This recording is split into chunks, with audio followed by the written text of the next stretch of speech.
पारादीप बंदर प्रशासनिक भवन में सीबीआई टीम स्वतंत्र टीम क्वार्टर निर्माण पर होता 65 कोटी टंकार ठकई घटना नहीं खोलताड़।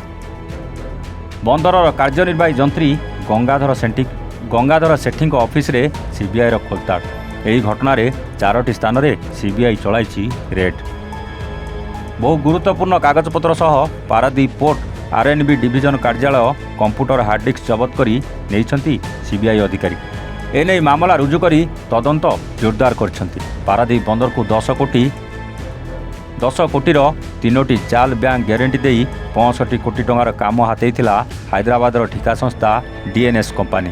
पारादीप पोर्टर बड़ बड़ अधिकारी को हाथ करी काम पाइथिला कंपानी। तेबे ठकामीर शिकार होइतिबा सब कॉन्ट्राक्टर माने अभियोग करिबा परे एबे सीबीआई तत्पर होई पड़िछि। एपरिकी मुख्यमंत्री को हस्तक्षेप लोड़ीथिले। स्मार्ट इंडस्ट्रियल पोर्ट सिटी योजना रे पारादीप बंदर रे नुआ टाउनशिप निर्माण होइतांता। पारादीपरू बिरजा प्रसाद का रिपोर्ट A1 ओडिशा।